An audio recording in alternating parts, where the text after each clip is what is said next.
Hey, what's going on, good people? This is Russ Can't Fly. Listen, I know this is highly unusual, but I can't believe it. I found this footage on my hard drive, and I'm like, I'm going to do an experiment and see if, I shouldn't just go ahead and post these flights because these are like little Sammy, the Lost Files. So I hope you enjoy this flight. I'm just really shocked it's on there. So, and yes, there's other flights that I've done. I still have Charlie. We're still doing those. But I thought I would do an experiment and see what happens. So, and plus I didn't want to waste these flights, I remember little Sammy fondly. So hopefully you enjoy these flights. And, I didn't want to waste the flights because, they were, little Sammy was my man. So anyway, this is just a short break from flights and Charlie. All of that stuff is coming up, but I had to post these because little Sammy's been so good to me. So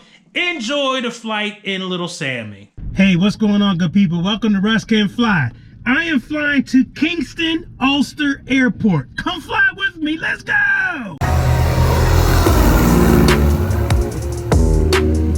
Oh my goodness, Russ can fly. All right, so I'm getting myself situated here.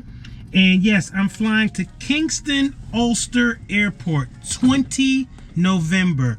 It is in Kingston, New York.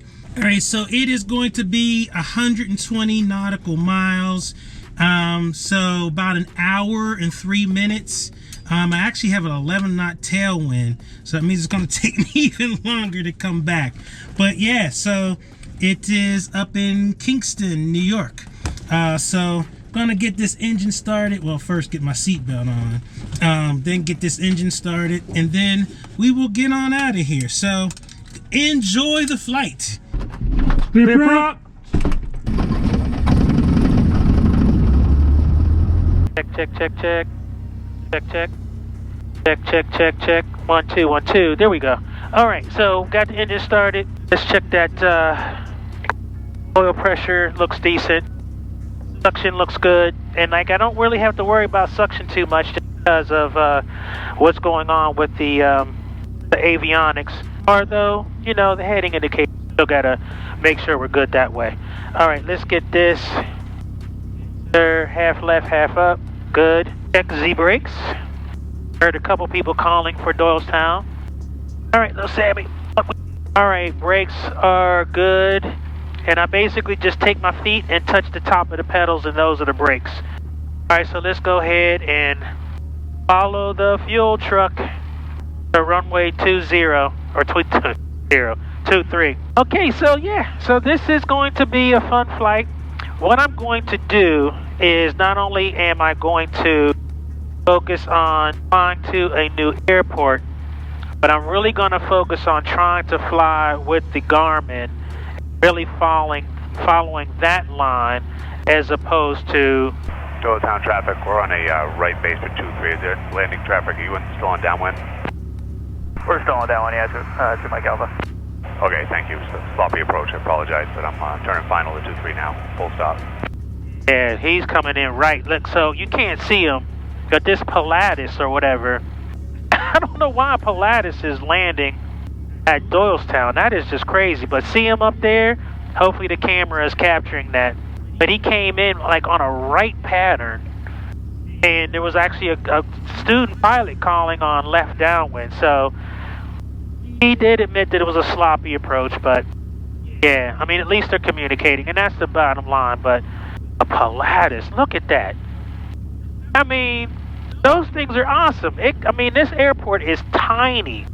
Wow, and that was like no problem. Not even an issue. Crazy. All right, so we're going to get up here, do our run up, and I am going to be going up to 5,500, where I'll be on our way to Kingston, New York. In Doylestown traffic, Cessna 94006. I'm going to back taxi runway 23. I got the departing traffic in sight. Looks like the wind has shifted on me, so I'll be going to runway 5, Doylestown. Turn on my taxi landing light. All right, so this is a first. I'm going to come up here and actually exit the runway because the wind has just shifted on me.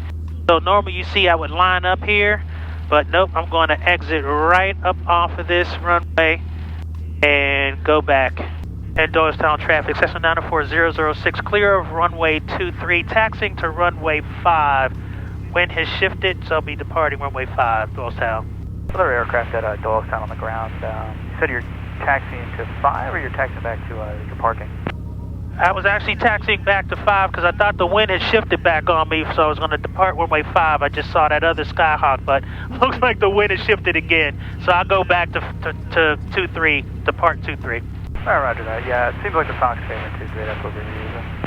Alright, sounds good. Yep, I'll be doing a 180 here and going back to 5 and 2-3 and then departing from 2-3. And Doylestown traffic, Cessna 94006, departing runway 23. It'll be going out to the northeast, Doylestown. Alright, we're clear. Nobody's on final there. Alright, that was interesting. I just see the wind is really shifty. I'm gonna just really pay attention to this takeoff roll here. Okay, I see 5, 2-3, 2-3, 2-3. Alright, heels to the floor, full power. Alright, engine instruments are in the green. Oil temp, suction, pressure, all look good. Airspeed is coming alive. Yeah, we're good. And we're going to be popping up pretty soon here. Ooh. Alright, now we're good. Alright, so we're up. You may be saying to yourself, why are you producing this video now, Russ? Listen, I literally did not know this footage was on my hard drive. That just goes to show you how much me and Sammy were flying at this point. I was basically just losing flights. Alright, so I want to get up to 1,000 here. Alright, climb checklist. Mixture is where it wants us to be. Throttle's going to be. Taxi landing light can come off. And Doylestown traffic, Cessna 94006, making a right crosswind turn out to the northeast. Last call, Doylestown. And we'll be going up to 5,500 feet. And I see Doylestown off to my right.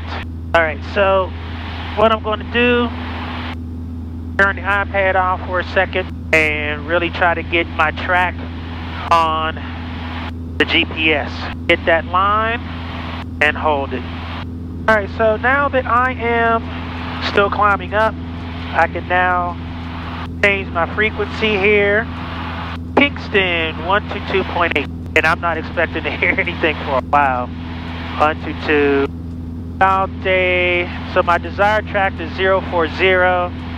Right now I'm heading about much on heading 035 or thereabouts, going over the Delaware River, still climbing up to my cruise of 5,500.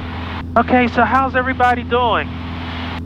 It's been fantastic being able to do some flying back in you know who, little Sammy, just enjoying some flying time. So one of the things that I will say to you as I am climbing out, and I'm about almost 4,000, so 3,800, another 200 to go before I get to 4,000, another 1,500 to go to my cruising speed, or cruising altitude. Oh, folks, we're just off of Doylestown, heading northeast, a 040 heading. Conditions look pretty good.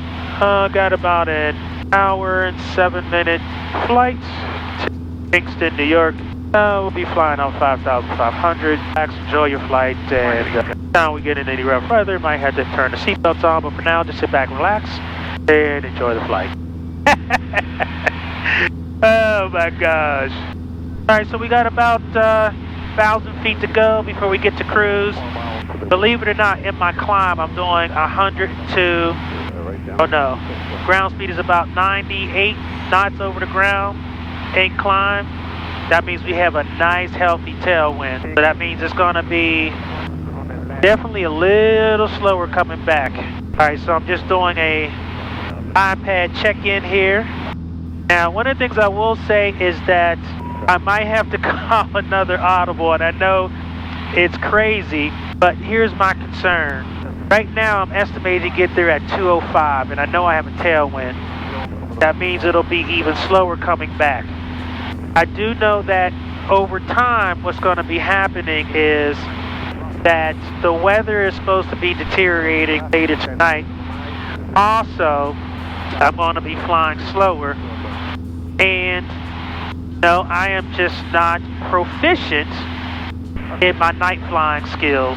So one of the things I will be looking at as we make this flight is to see if I'm picking up some more time and if that time actually drops, because I just don't want to be caught where it's dark and I'm trying to get myself back, because I know that I am just not proficient in my night flying right now. So that's just something that I want to be cognizant of, because I just don't want to get myself caught out there on a humbug. So just something I'm thinking about. So we'll see what happens once I get up to cruise. It may be a little bit different once I get up there, so we'll see. But that's all the stuff that goes into the decision. I'm not so much worried about it from the standpoint of the length of the flight, because I've flown longer, but I am concerned about being in the cockpit and it's dark, and I'm just not as proficient as night flying. Alright, so we are cruised on out. Everything is groovy. Now it's funny, I usually like to have a headwind going and a tailwind coming back. I think I'm going to have the opposite in this situation, so we'll just see. But you know, I'm just going to enjoy the flight. I am going to be paying attention to what I see in terms of any weather situation, because that's important as well. Everything looks good. Alright, so let's do our cruise checklist. So cruise flaps are at 0, power is set where it needs to be, mixture is lean, and everything looks good. Oil temp, oil pressure, suction, all look good, and you're good. And my compass matches my heading indicator, so I'm good to go. And I'm just following my line on the heading indicator. I mean on the GPS, on the heading indicator too, but. Alright, so if you look out there, you can see there's a layer up top here. It's definitely up 1,000 feet or so. And then you can just see some general haze out this way. So that's what I'm going to be paying attention to.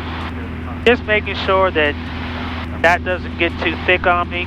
Make sure that we stay out with the sun. That's why the sun going down, that's a factor, because right now it's still kind of warm. Now I know a lot of that ground, like I think that's radiation fog when it's coming up from the ground like that. So that's something I'll definitely be paying attention to. Alright, so little Sammy is cooking. We are doing 114 knots over the ground. Never see those kind of speeds. At 11 knots tailwind, and it's definitely coming out of the south. So we'll see. What I may do is I may pass over the airfield and see what the wind, if there's windsock should be, see what the windsock is doing. And so believe it or not, just like that, ooh, jet underneath me. It's always such a shock when all of a sudden I look out and I just see something moving pretty quickly. Just trying to make slow progress on this instrument. It's been great. So one of the things that I've done at the recording of this video, I've ordered a low altitude IFR chart in paper.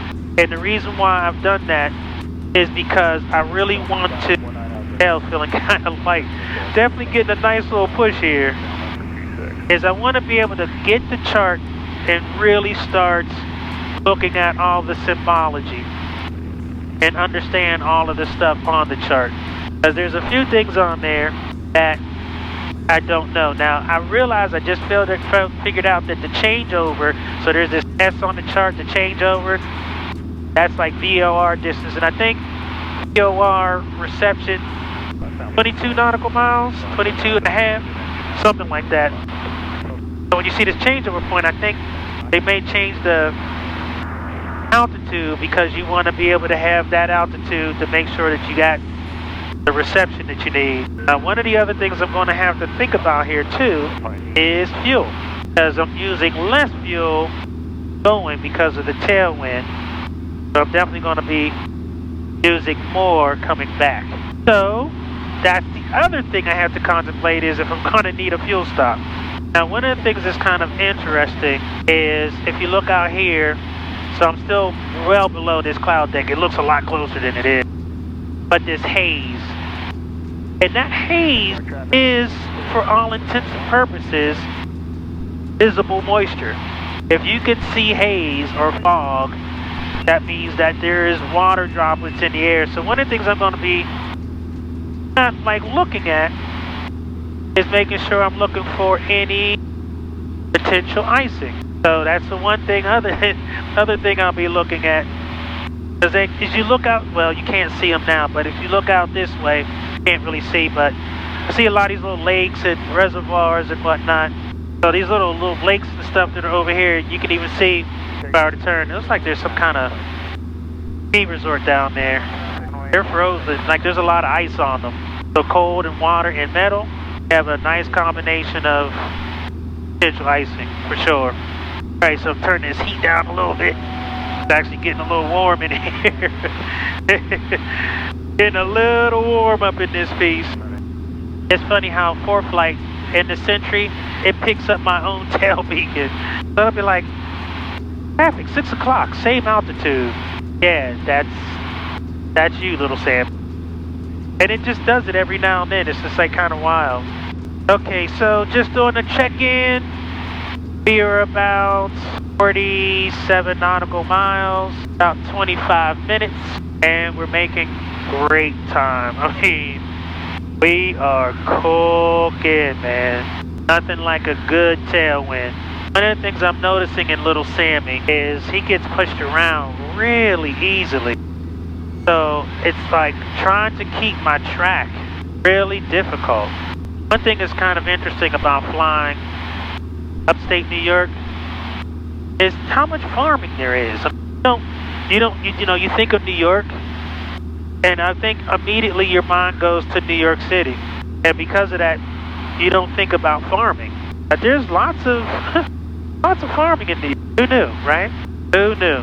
And I'm already starting to see where some of the fields are starting to green out a little bit. I'm just looking at my pitot tube, just looking at everything, because like I said, remember all of this haze out here? Just making sure that there's nothing on the pitot tube. And one of the things I noticed, that there is no pitot heat in Little Sammy. So you gotta be conscious of that. And people will say, well, what do you mean by a pitot tube? So a pitot tube is this tube that sticks out and air goes into it, and that's what gives me some of my instrumentation now. It used to be that I still get my airspeed from it. That's over here, and I still get information about my altimeter between the pitot tube and the static port. So if that becomes clogged, I lose some instrumentation. So that's why it's important to make sure that stays clear. And some of the other airplanes, they have pitot heat, so that if any ice goes on the pitot tube, you can turn on the pitot heat and it'll melt the ice off. But that's not Little Sammy's jam. Alright, just gonna do an iPad check-in. I like the track that I'm flying, and believe it or not, we are now 39 nautical miles and 20 minutes away. And this has been in real time. I haven't stopped the cameras. I mean, I haven't been talking the whole time. So there's definitely pauses and definitely some editing that goes on to take out the pauses. But I've just kind of let the cameras roll, because like I told you, when I fly, I don't mess with these cameras. Like, whatever's happening, I don't know. No, if they're on, they're on. If not, they're not. You know, and that's why sometimes you'll get videos that you get 3 cameras, 1, 2, 3. Sometimes you only get that camera. So only times you get this camera. Sometimes you only get that camera, because I'm really not, leaving those cameras on. All right, so we got a parachute area. Trying to make sure I'm looking at all my airspaces. All right, so we are not at Orange County. One thing I wanted to make sure is I want to make sure I am to the right of this magenta line, because to the left There's a Class Delta. I don't want to have any issues there. Not sure altitude. And we will be thinking about descending. Now, I've lost a lot of altitude messing around with that, and that's the thing I don't want to do. That's, gotta stay on top of that. That's still important. Because there's no CFI that's going to be happy with me not staying on my game here. Alright, so believe it or not, we will be there in 13 minutes. Just like that. So I'm actually going to get ready to start my descent. And because of that, I used my track pretty good. I want to stay on iPad here for a second, just to make sure traffic is good. Yeah, this went pretty quick. Alright, so now what I'm starting to do is shift my focus from cross country to thinking about doing my descent. And so one of the things I will say around here, it doesn't seem to be, it is a little bit more mountainous, but not too bad. So we'll see what's going on here. Still can't believe that ground speed. I'm going to suffer on the flight back. So in the next video, what you're going to hear is when I'm flying back to Doylestown, how slow I'm flying. Because I'll be in a headwind the whole time. But right now, I've got a nice little tailwind. So for all my Kingston, New York peeps, what am I seeing out here? Is this a lake or a river? Because it looks long and skinny, but it looks like it ends. Oh no, that's definitely some sort of river. Not exactly sure what it is, but yeah, no, that's definitely a river. Kingston Ulster traffic, Cessna 94006, about 10 miles southwest of the field, inbound for runway 15, Kingston Ulster. Alright, so this is where I start looking for the field, but I will say, because I got this ability to fly over the field, so anytime I get to do a crosswind, yeah, that's a river. Nice little New York town. Alright, let's prepare for landing. Here's going to go full rich. Carburetor heat is already on. Flaps is needed. Brake pressure, let's check our brakes. Brake pressure feels good. And I'm actually, rudders are so sensitive. I'm going to turn on my taxi landing light. Kingston traffic, FA43, single EC45, 10 to the south, be right downwind for 15, Kingston traffic. And Kingston traffic, white Cessna 152, about 8 miles southwest of the field. Going to do a cross midfield for a left downwind for runway 15, Kingston. Alright, so I heard something about an epic. Now, if that mountains, holy smokes, those mountains are gorgeous. Okay, wait. Kingston traffic, Epic 43, single EC45, 6 to the south. Copy traffic will be number 2, right downwind 15, Kingston traffic. Kingston traffic, Epic 43, right downwind landing 15. And Kingston traffic, Cessna, white Cessna 152, about to cross midfield for left downwind for runway 15. I've got the Epic in sight. Kingston traffic, this is Epic, will be number 1 then. Confirm. Affirm for Kingston traffic. Epic 43 coming in number 1. And Kingston traffic, Cessna, white Cessna 152, turning left downward for runway 15, number 2, Kingston. Kingston traffic, Epic 43, we're just going to shoot directly to the taxiway and ramp. We'll be out your way. Roger that. First notch of flaps. And Kingston traffic, Cessna 152, turning left base, runway 15, Kingston. Got all kinds of wind messing with me. Stay coordinated. Don't play around. And Kingston traffic, Cessna 152, turning final, runway 15, Kingston. Kingston traffic, you've got the helicopter on the taxiway. We'll be present position departure off to the west. Should be no factor for you.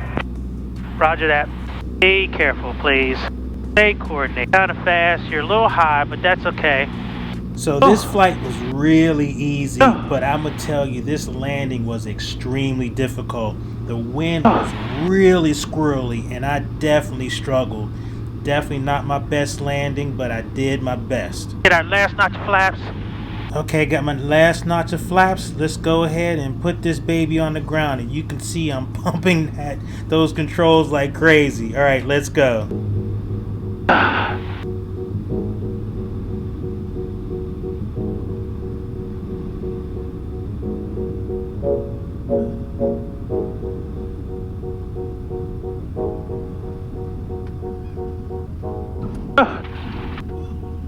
rough, little rough. Kingston traffic, Epic 43 is coming off the taxiway, present position off to the southwest.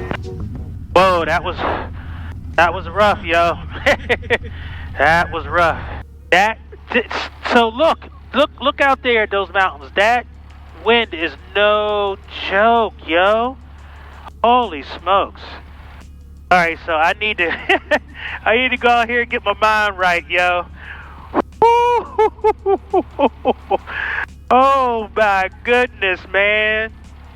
Yo. All right, so I'm gonna go over here, get myself situated, and yeah, man, that was a heck of a flight. So thank you for flying with me, Russ can fly. Welcome to Kingston, New York. All right, I'm out. Peace.